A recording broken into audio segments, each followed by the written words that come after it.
The council chamber floated in the darkness of space, a massive ring of metal and glass that had witnessed 1,000 years of galactic politics. Inside its curved walls, representatives from 43 different species sat in their designated sections, breathing different atmospheres, existing at different temperatures, yet all connected by translation devices that turned their words into something others could understand. Ambassador Varesh stood in the center-speaking platform, her feathers dulled by exhaustion and fear. She had been speaking for 3 hours and her voice was growing weak. The holographic display behind her showed images that made even the most hardened warriors look away. Her homeworld, Tyrannus Prime, was dying. The images cycled through scenes of destruction. Cities that had stood for millennia were now covered in a writhing black mass. The Skorlax swarm moved across the planet's surface like a living shadow, consuming everything in its path. Buildings, forests, oceans, nothing stopped them. They were not conquerors who wanted territory or resources. They were parasites who existed only to feed and reproduce. Varisha's clawed hands trembled as she gestured to the display. 12 billion Kvalesh remain on our world. In 6 weeks, the Skorlax will reach our last fortified cities. In 8 weeks, my species will cease to exist. She looked around the chamber, her large eyes meeting the gazes of the various council members. We have followed every protocol. We have filed every form. We have waited for your committees to debate and your subcommittees to review. Meanwhile, my people die by the millions each day. Councillor Prex of the Methodian Empire shifted in his seat, his crystalline body refracting the chamber's light into rainbow patterns. His voice came through the translator smooth and cold. Ambassador Varesh, your tragedy is understood. However, military intervention against the Skorlax swarm requires a unanimous vote. The risks are substantial. The swarm has destroyed 7 civilizations in the past 2 centuries, which is exactly why you should help us. Varisha's voice cracked with emotion, a sound that translated poorly but conveyed her desperation perfectly. If they consume Tyrannus Prime, they will grow stronger. They will move to the next world and the next. When will you act? When they reach your borders?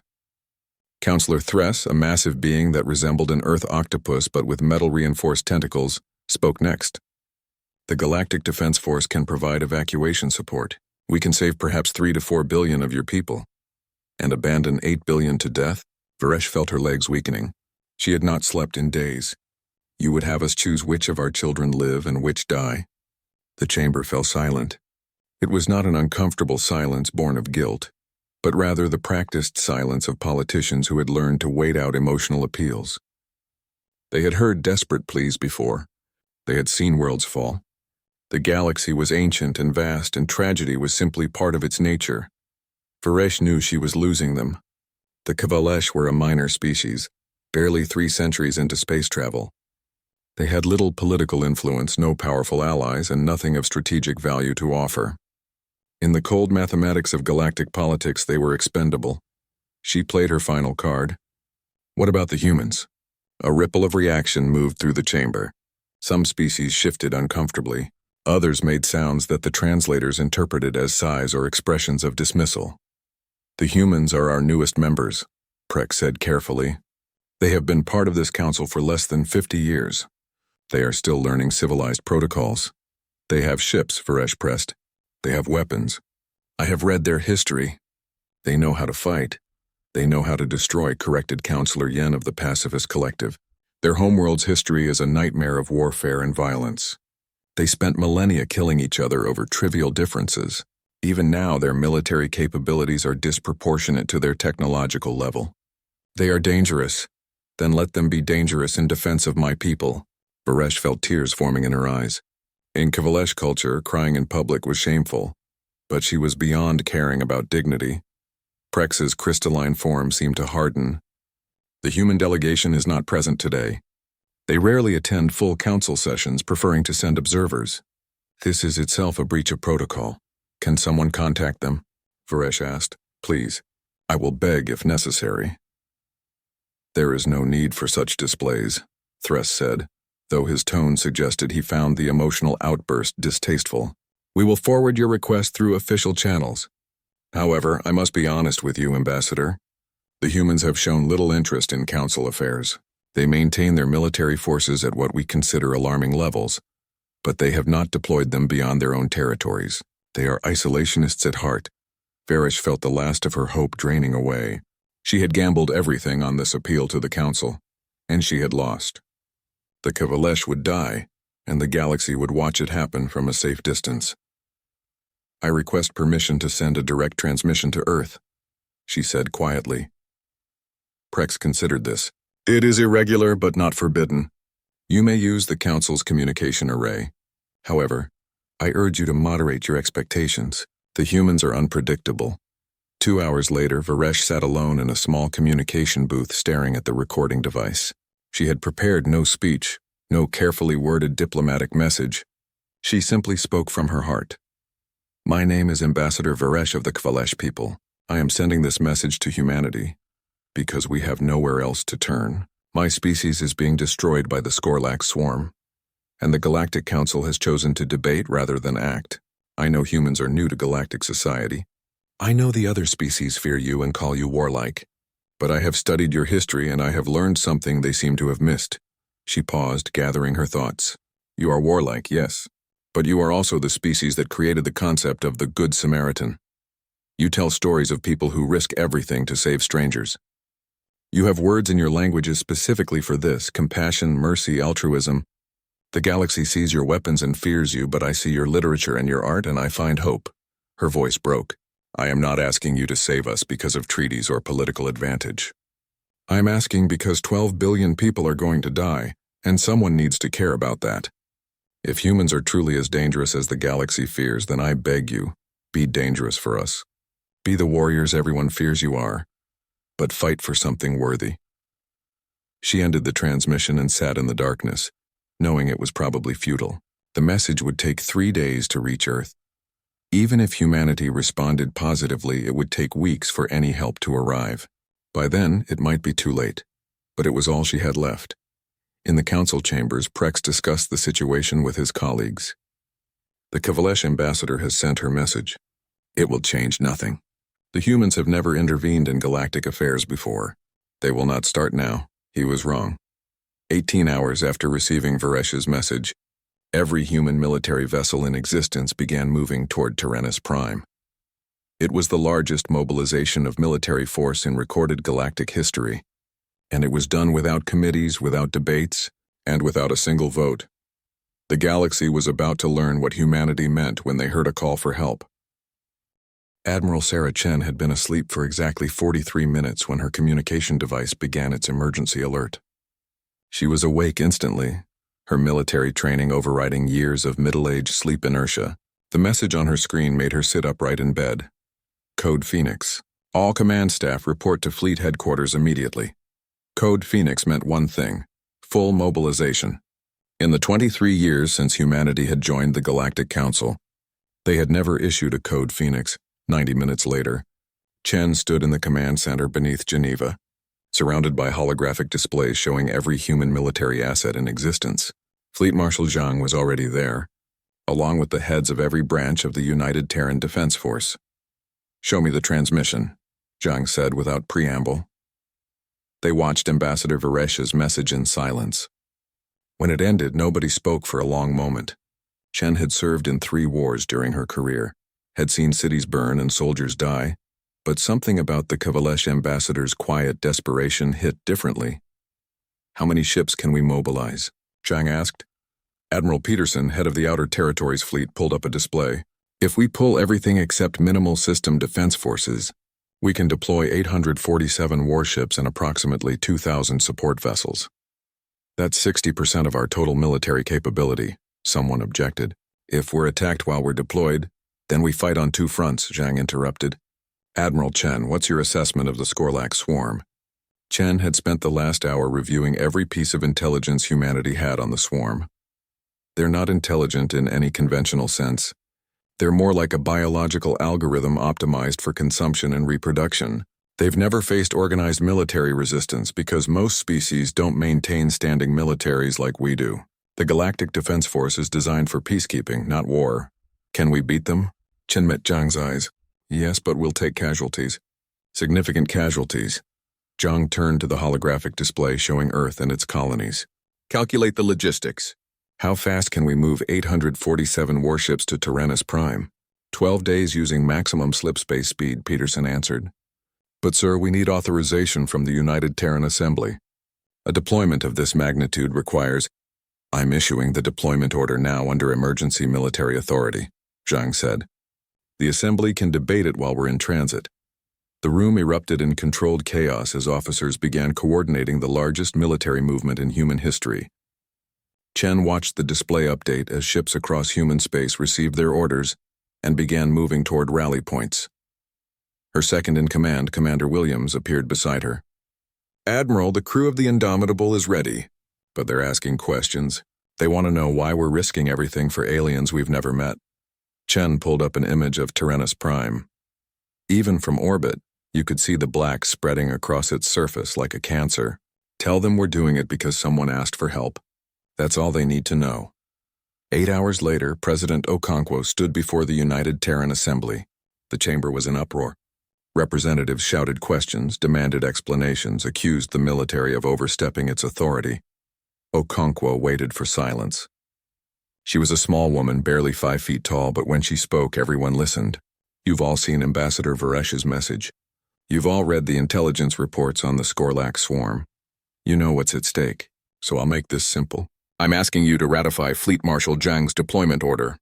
I'm asking you to send our military to save 12 billion people we've never met. Why? Demanded Representative Volkov. What do we owe the Kavalesh? What do we owe any of them? The Galactic Council barely tolerates our presence. They call us warmongers and primitives. Half the species on that council wanted to deny our membership application. You're right, Okonkwo said simply. They do look down on us. They do fear us. And maybe they have good reasons. Our history isn't pretty. We spent thousands of years killing each other over skin color, religion, resources, territory. We nearly destroyed our own planet 3 times over. She walked to the center of the chamber, but somewhere along the way we learned something.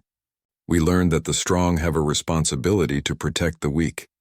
We learned that standing by while others suffer makes us complicit in that suffering. We learned that the right thing to do is often the hard thing to do. This isn't our fight, another representative argued.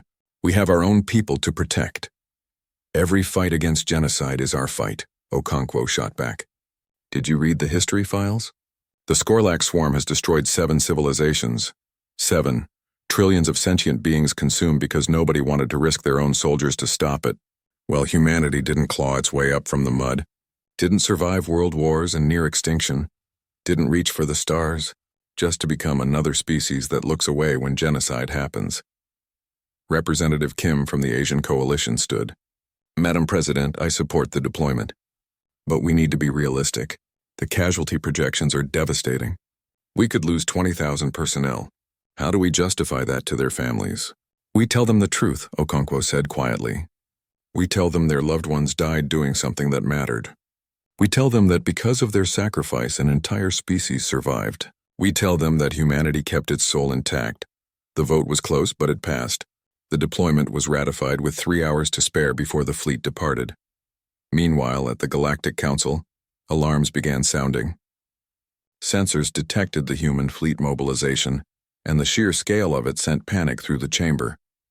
Councillor Prex accessed the sensor data and felt something he rarely experienced. Genuine shock. This is impossible. They're mobilizing everything. Every warship, every carrier, every support vessel. This is an invasion-level fleet. Where are they going? Councillor Thress demanded. An analyst provided the answer moments later. Their trajectory plots to the Tyrannus system. Silence fell over the council. Then everyone began talking at once. They're going to help the Kavalesh? This violates 14 different military mobilization protocols. Do they understand what they're doing? The Skorlax will destroy them. This is exactly why we shouldn't have admitted them to the council. They're unpredictable and dangerous. Prex tried to restore order. We must contact Earth immediately. This deployment is reckless and threatens regional stability. The response from Earth came through official channels within the hour.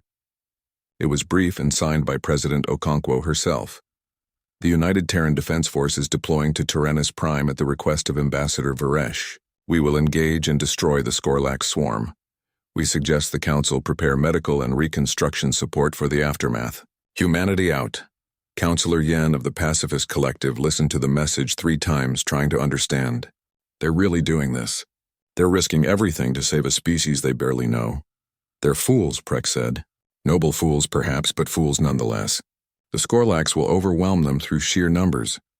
Thress manipulated his control console, pulling up tactical projections. Maybe not. Look at their fleet composition. These aren't peacekeeping vessels.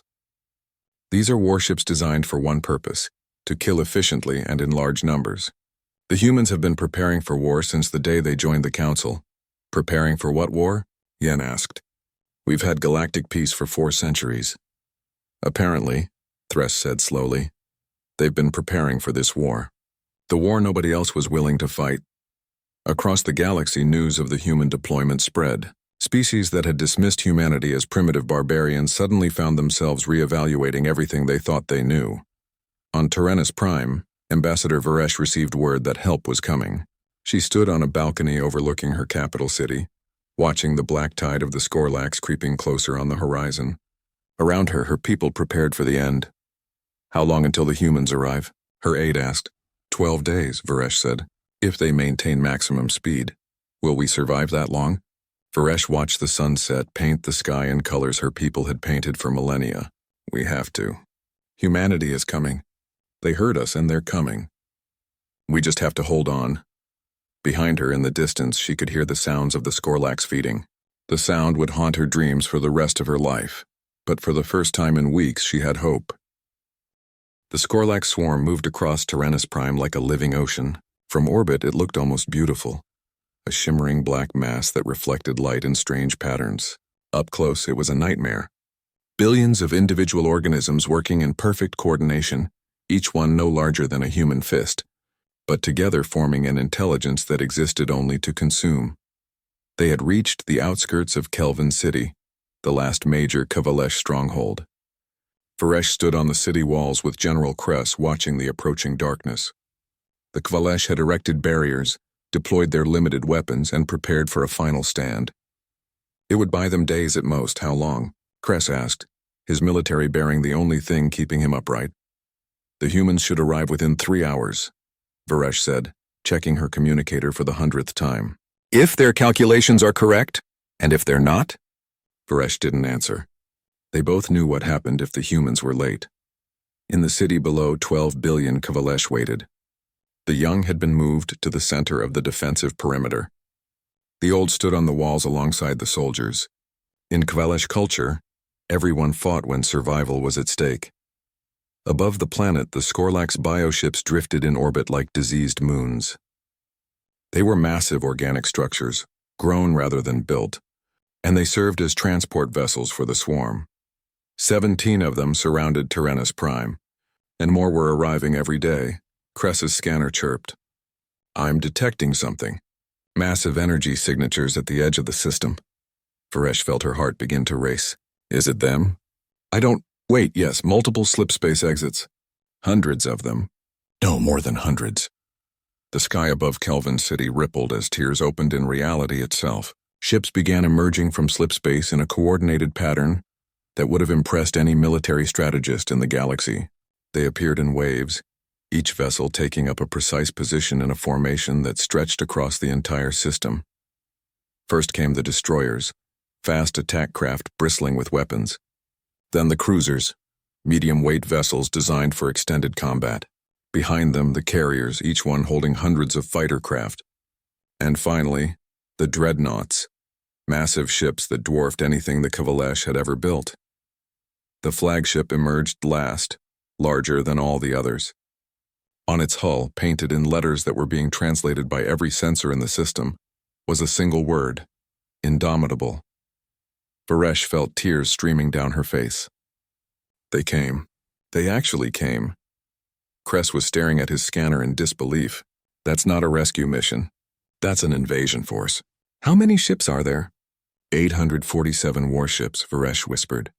Plus 2,000 support vessels. They brought everything. On the bridge of the Indomitable, Admiral Chen surveyed the tactical display. The Skorlax bioships were already moving to engage, changing from a loose orbital pattern to an attack formation. They had faced unprepared victims before, species that tried to negotiate or flee. They didn't know how to respond to an enemy that came looking for a fight. All ships report ready, Commander Williams said. Chen opened a channel to the entire fleet. This is Admiral Chen. We didn't come here to evacuate. We didn't come here to delay. We came here to end this. The Skorlax swarm has destroyed 7 civilizations. Today they meet their 8th target. But this time their victims brought friends. She paused, looking at the faces of her bridge crew, young men and women, most of whom had never seen real combat. They were scared. Good. Fear kept you sharp, I won't lie to you. This will be the hardest fight of our lives. We're facing an enemy that doesn't feel fear, doesn't feel pain, and doesn't negotiate. But they've never faced humanity before. They've never faced a species that views protecting others as a moral imperative. They're about to learn a very hard lesson. Chen brought up a display showing Tyrannus Prime. Even from orbit, you could see the swarm consuming the planet's surface. 12 billion people are counting on us. 12 billion people who asked for help and got ignored by everyone except us. So here's what we're going to do. We're going to kill every single Skorlax organism in this system. We're going to burn their bioships to ash. And we're going to make sure the galaxy remembers that when you call humanity for help, we don't send thoughts and prayers. We send warships. The fleet erupted in cheers that carried across communication channels. All ships, Chen ordered, her voice cold and professional now. Execute attack plan Omega. Target the bioships first. Kill the queens and the ground forces lose coordination. The human armada surged forward. The Skorlax bioships responded by launching millions of fighter-sized organisms, living missiles that would attach to enemy ships and bore through their hulls. It was a tactic that had worked for centuries. The humans had prepared for it. Point defense systems activated across the fleet, filling space with tracer fire. Each destroyer carried automated turrets that could track and eliminate hundreds of targets per second. The living missiles died by the thousands, then by the millions, their corpses creating an expanding cloud of organic debris. First wave neutralized, Williams reported. Second wave incoming. Hold formation, Chen ordered. Let them come to us. The Skorlax bioships accelerated, their massive bulk deceptively fast. They intended to ram the human vessels, using their sheer mass as a weapon. Chen waited until they were committed to their attack vectors. All ships execute Plan Omega-2. Target the bioship's propulsion organs with kinetic rounds. Railguns spoke across the human fleet. These weapons didn't use explosives or energy beams. They used pure kinetic force. Metal slugs accelerated to significant fractions of light speed. When they hit the bioships, the organic armor that had protected them from energy weapons for centuries proved useless against simple mass and velocity. The first bioship's propulsion system exploded, venting atmosphere and organic fluids into space. It began tumbling, unable to control its trajectory. The second and third followed moments later. They're trying to retreat, Williams said. Don't let them. Chen opened fleet-wide channels. All fighters launch. Target their command nodes. If it looks important, blow it up. 2,000 fighter craft screamed out of their carriers. Human pilots, trained for this exact scenario, flew in coordinated attack patterns that the Skorlax couldn't predict. They didn't target the bioship's thick armor. They targeted weak points, sensory clusters, communication nodes, anything that looked like it served a critical function. The Skorlax tried to adapt. More living missiles launched, but these were different. Larger, armored, harder to kill. They're learning, Williams warned. So are we. Chen pulled up a new tactical display. All dreadnoughts, prepare nuclear payloads. Let's see how fast they adapt to this. Nuclear weapons were considered barbaric by most galactic civilizations. They were indiscriminate, dangerous, and violated a dozen different weapons treaties. Humanity had signed those treaties while quietly maintaining a significant nuclear arsenal for defensive purposes. This definitely qualified as defense. The first warhead detonated between 2 bioships, and the fireball was visible from the planet's surface. The bioship's organic armor could deflect energy weapons and survive kinetic impacts, but they couldn't survive temperatures that exceeded the surface of a star. More warheads followed. The human fleet created a perimeter of nuclear fire around Tyrannus Prime, and anything that tried to cross it died. On the planet below, Varesh watched the battle unfold on her display. The Skorlax ground forces, which had been advancing steadily toward Kelvin City, suddenly stopped. Their coordination was failing as the orbital bioships died. General, she said urgently, the swarm is faltering. Their hive mind is fragmenting. Crest didn't waste time. All units attack. Drive them back. The Kavalesh, who had been preparing for death, suddenly found themselves advancing. The Skorlax organisms, without their coordination, were just mindless creatures. They were still dangerous, but they could be fought. Above the planet, the battle reached its climax. The last bioship, larger than all the others, tried to flee into slipspace. Admiral Chen personally locked targeting on it. "This is for every civilization you destroyed," she said quietly, and fired. The bioship died before it could escape, breaking apart in a silent explosion that painted space with bioluminescent fluids. Chen checked her casualty reports. 19 ships destroyed, 7,300 personnel dead. It was a high price, but it could have been so much worse. "Status of Tyrannus Prime?" she asked. "The ground-based swarm is in full retreat. Kavalesh forces are pursuing. Orbital space is clear of enemy contacts." Chen allowed herself a small smile. "Send a message to Ambassador Varesh. Tell her the sky is clear. Tell her she can rebuild." Williams looked at her commander with something like awe. "We did it. We actually did it." "We did what we came to do," Chen corrected. "Now comes the hard part, making sure this never happens again." On the walls of Kelvin City, Varesh watched the last of the Skorlax die under Kavalesh weapons. Above her, human ships controlled the sky. She fell to her knees, overcome with emotions she couldn't name. They had survived. Against all odds, because of the strangers who had answered a desperate call for help, they had survived. The galaxy would never be the same. 3 days after the battle, Admiral Chen stood in the landing bay of the Indomitable and watched the Kavalesh shuttle approach. The ship was small and looked fragile compared to the human military vessels surrounding it. But it flew with precision and purpose. Ambassador Varesh emerged, and Chen got her first in-person look at the alien who had changed the course of galactic history. Varesh was shorter than Chen had expected, her feathers still showing signs of stress molting, her large eyes carrying shadows that spoke of sleepless nights. They met in the middle of the landing bay. For a moment, neither spoke. Then Varesh did something that surprised everyone present. She dropped to her knees and lowered her head in a gesture of profound respect. "Please don't," Chen said quickly, helping the ambassador to her feet. "You don't need to bow to us. How else do I thank someone who saved my entire species?" Varesh's voice cracked. "How do I find words adequate for what you've done?"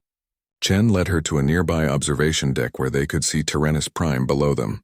The black stains of the Skorlax were still visible, but they were receding as Kavalesh forces conducted cleanup operations. Human support ships were already landing, bringing medical supplies, construction equipment, and engineers.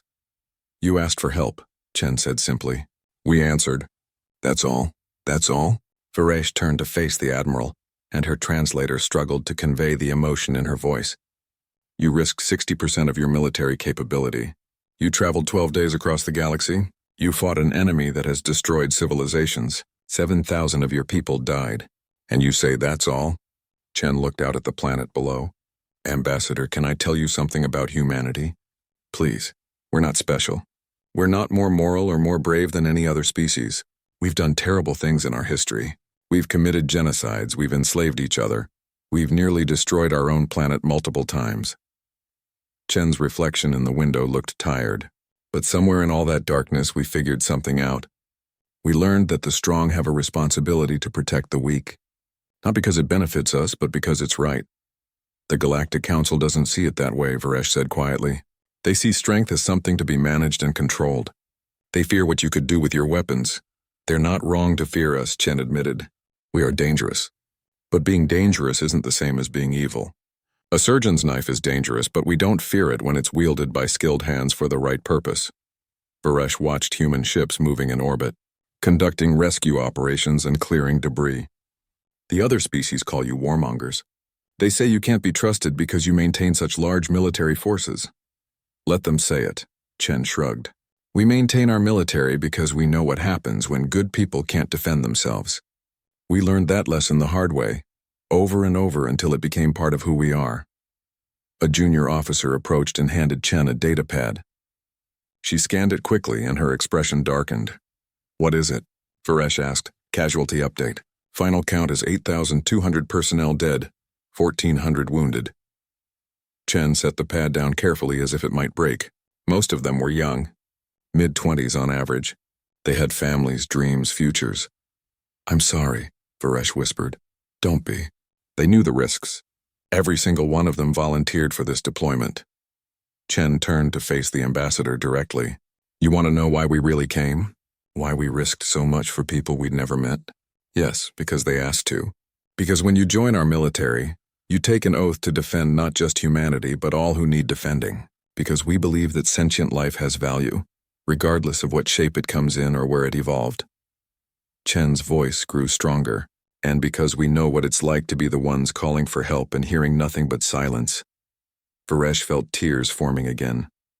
The Galactic Council abandoned us. They debated and formed committees and filed reports, and my people died while they talked. I know. And that's not going to happen again. What do you mean? Chen pulled up a holographic display showing the entire galactic sector. We're establishing a mutual defense pact with the Kavalesh. Any attack on your people will be treated as an attack on humanity. We're also offering military advisors, weapons technology, and training for your defense forces. That's generous, but... Varesh hesitated. Why, what do you gain from this? Allies, friends, the knowledge that if something happens to us, someone will answer our call for help.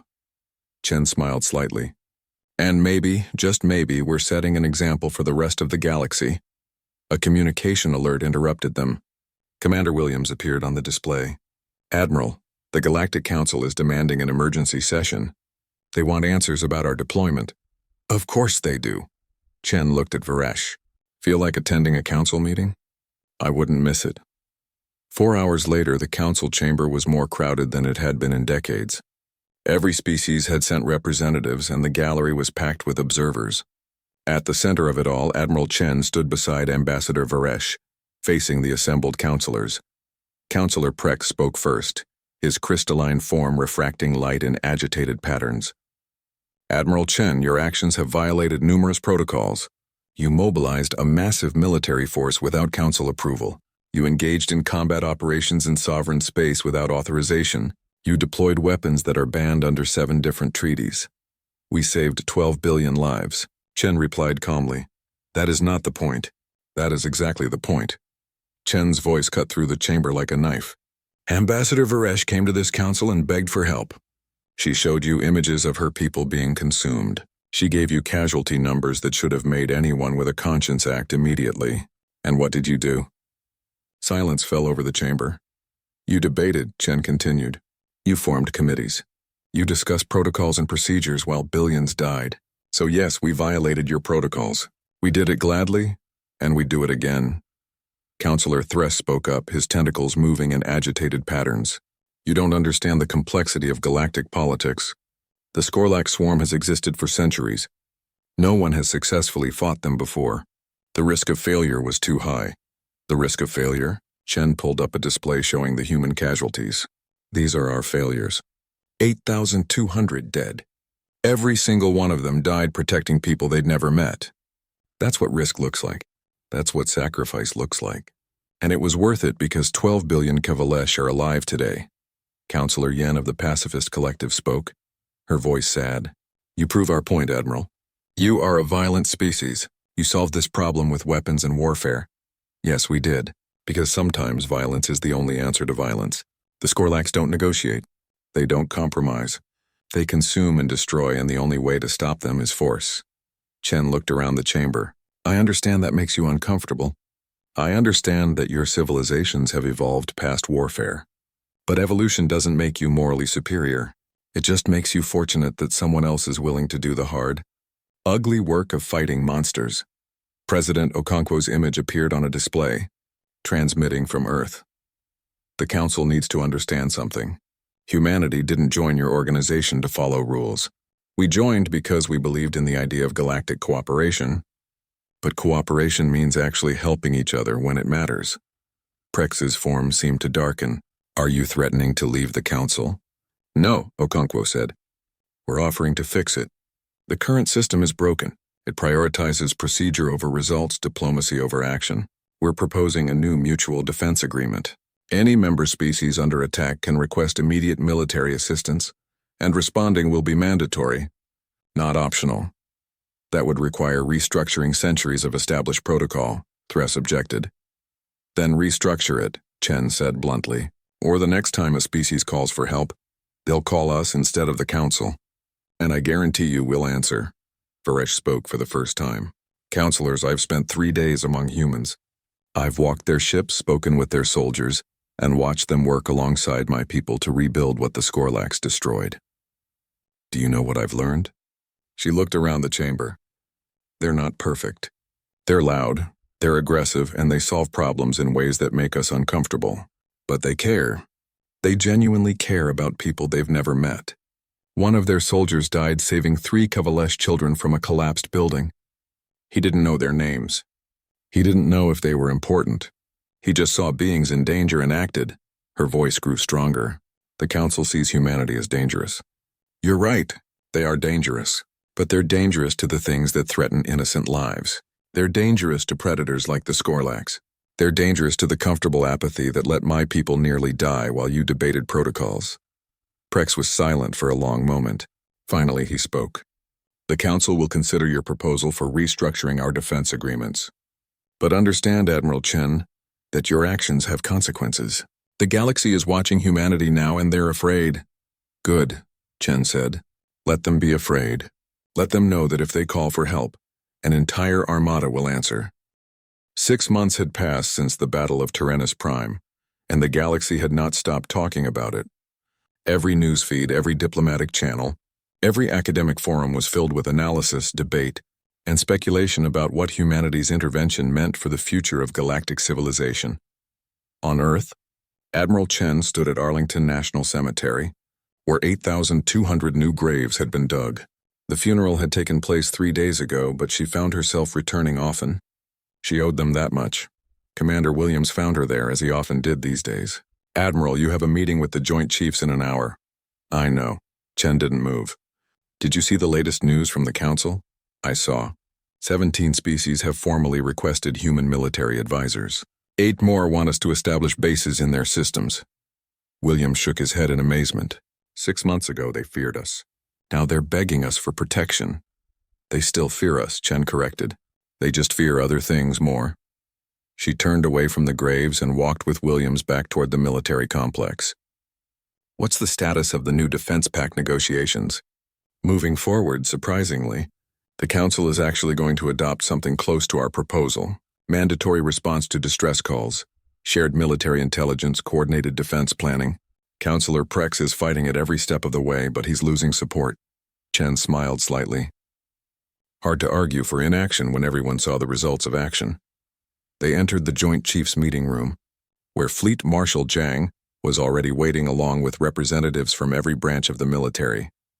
On the main display was a map of known space, with markers showing every human military installation, ally position, and potential threat. Glad you could join us, Admiral, Zhang said without irony. He knew where Chen had been. We have a situation developing. A new marker appeared on the display, pulsing red in a system Chen didn't immediately recognize. The Methodian Empire has issued a distress call. They're under attack by a species called the Vex Collective. Initial reports suggest it's a territorial dispute that's escalated into open warfare. Chen studied the display. The Methodians, Counselor Prex's species, the same species that had criticized humanity's intervention at Tyrannus Prime, that had called their mobilization reckless and dangerous. What are they asking for? She asked. Military assistance. Immediate deployment. Zhang pulled up the actual distress message. They're specifically requesting human forces. The room fell silent. Everyone remembered how the Methodians had treated humanity at the Council, how they'd questioned every decision, criticized every action. General Park spoke up. Do we have to help them, after how they treated us? That's not the question, Zhang said firmly. The question is, do we help them because they're under attack and they asked for assistance? Admiral Chen, you led the Tyrannus deployment. What's your recommendation? Chen thought about the graves she'd just visited. About the young soldiers who died fighting for people they'd never met. About the promise humanity had made to the galaxy, whether the galaxy deserved it or not. We help them, she said quietly. We send ships, we send soldiers, and we do everything we can to stop the Vex Collective. Even after how they treated us? Park pressed. Especially after how they treated us. Chen looked around the room. Because when we decided to be the species that answers distress calls, we didn't put conditions on it. We didn't say we'll help people who like us or we'll help people who've been nice to us. We said we'd help anyone who needed it. Zhang nodded slowly. I agree. How large a deployment are we looking at? Chen pulled up intelligence reports on the Vex Collective. They're not as dangerous as the Skorlax, but they're well organized and have significant military capability. I'd recommend 300 ships, support vessels, and a full marine complement. That's nearly 40% of our available forces, someone objected. Then it's a good thing we've been building more ships, Zhang said. Ever since Tyrannus Prime, recruitment has been at record levels. Everyone wants to be part of the fleet that saves worlds. He looked at Chen. Take your flag to the Methodian system. Show them what we showed the Kvalesh, that humanity keeps its word. 2 weeks later, the Indomitable emerged from slipspace at the edge of the Methodian home system. Behind it came 300 warships, moving in the same precise formation that had impressed military observers at Tyrannus Prime. The Methodian military command was clearly shocked. Chen received a communication request almost immediately. Counselor Prex's face appeared on the screen, his crystalline form shifting colors in what Chen had learned to recognize as embarrassment. Admiral Chen, you came. You sent a distress call. Chen replied simply, that's what we do. After how I spoke to you at the council after I criticized your actions at Tyrannus Prime, I didn't think... Prex paused, struggling with words. I didn't think you would help us. Then you don't understand humanity very well. Chen pulled up a tactical display. Brief me on the Vex Collective's capabilities. What are we facing? Over the next hour, Chen learned that the Vex were a militant species that had decided the Methodians occupied territory they wanted. They'd attacked without warning, and the Methodian military, designed for defense and peacekeeping, was being overwhelmed. We're not warriors, Prex admitted. We've lived in peace for so long that we forgot how to fight effectively. That's why we've resisted militarization. We thought it was unnecessary. Peace is maintained by those willing to fight for it, Chen said. Your civilization was able to evolve past warfare because other species stopped threatening you. But the universe doesn't care about your philosophy. Predators exist and they need to be stopped. She issued orders to her fleet. The human ships moved into defensive positions around key Methodian worlds, while fighter squadrons engaged Vex forces. Unlike the Skorlax, the Vex were intelligent and adaptive, but they'd never faced human military doctrine before. The battle lasted 6 days. The Vex tried various tactics: ambushes, hit-and-run attacks, overwhelming force at key points. Each time the humans adapted faster. Chen's forces didn't just react to Vex strategies. They anticipated them, countered them, and turned them against the attackers. On the 7th day, the Vex fleet retreated. They'd lost nearly 60% of their military capability, and they'd learned a hard lesson. Attacking species under human protection was a mistake they wouldn't make again. Chen stood on the bridge of the Indomitable, watching the last Vex ships flee into slipspace. Casualties this time. 4 ships destroyed, 900 personnel dead. Each loss hurt, but they'd saved the Methodian civilization from conquest. Prex requested a meeting aboard the Indomitable. When he arrived, he looked different. Humbled, perhaps, or simply tired. I owe you an apology, he said without preamble. Not just for doubting you at the council, but for not understanding what you were trying to teach us. Which was?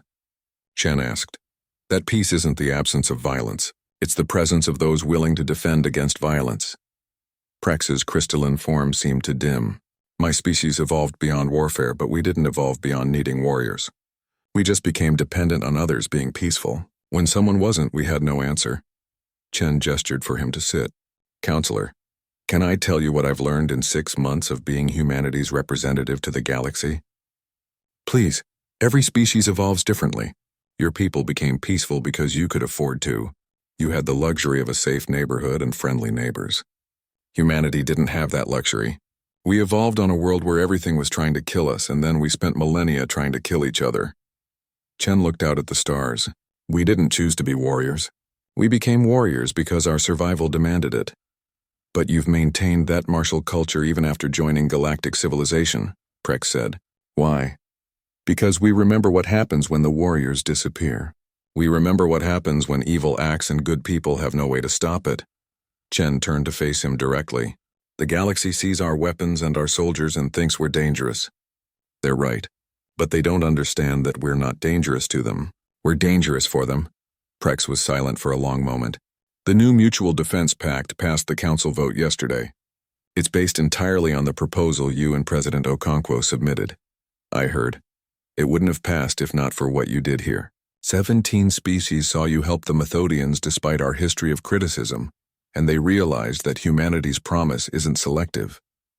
Prex's form brightened slightly. You've changed the galaxy, Admiral. Whether we wanted it or not, you've shown us a different way of being. We've just reminded you of something you forgot, Chen said, that caring about others isn't weakness, that protecting the vulnerable isn't primitive, that sometimes the only way to preserve peace is to be very good at war. News of the Methodian deployment spread across the galaxy even faster than the Tyrannus Prime story had. Humanity had now twice deployed massive military forces to save species they had no obligation to protect. The pattern was clear, and every civilization took notice. On the Kavalesh homeworld, Ambassador Varesh watched the news feeds with satisfaction. Tyrannus Prime was healing.